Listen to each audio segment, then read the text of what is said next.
Hi, I'm Roger Peterson. Welcome back to Pro 423. Well, I want to continue on with this idea of finding a friend.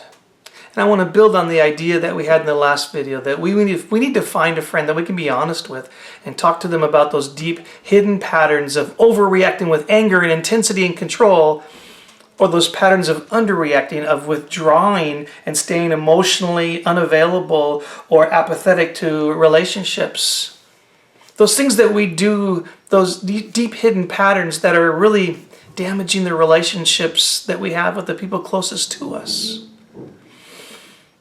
James 5:16 says this, "Confess your sins to each other and pray for each other so that you may be healed." Obviously, there's a connection there between confessing to one another and being healed. Interesting, you confess your sins to God to be forgiven, but to be healed. And this is a one-of-a-kind verse in the Bible. But to be healed, part of it is confessing your sins one to another. That's exactly what we're talking about. Not the individual sins of every individual thing we've done wrong lately, but just discussing and owning those deep patterns that you have of what's happening in your heart, that those individual things come out of. Your anger issues, your fear issues. Well, what would that look like? Well, I have a confession to make of my own right now that one of my most uncomfortable points of the year is when I'm sitting in the dentist chair and my dentist says to me, "So, how's the flossing going?" I have never been so creative as when I'm sitting in that chair trying to find a way to be honest enough not to tell a lie, but to hide the real truth. Well, not as good as I had hoped.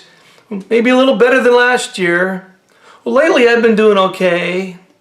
The reality of it is, I basically haven't flossed for 6 months, but I tried really hard these last 2 weeks to do it a lot so I wouldn't look so silly right here in this moment. That's the truth. And what I'm talking about is being able to sit there with some guys and tell them what's really going on, not sugarcoating it at all. That kind of honesty that is truly rare. And you may say to yourself, you know what? I pray about this all the time to God. That's all I need to do. Well, I have a general theory about that, and that is if God's the only one you're talking to about these things, then you're still hiding. And if you don't buy that, how about this one? How's it working for you? Are you getting better? Are you actually getting your heart fixed? Are you actually changing and fixing those deep patterns of over and under reacting? If not, maybe it's time to try a different way. The courageous way. 2 Timothy 1:7, one of my favorite verses, says, "For God has not given us a spirit of fear or timidity, but of power and love and self-discipline." In other words, God has given us a spirit of courage, which means every time you are courageous, it fits. Every time you show fear, it doesn't fit.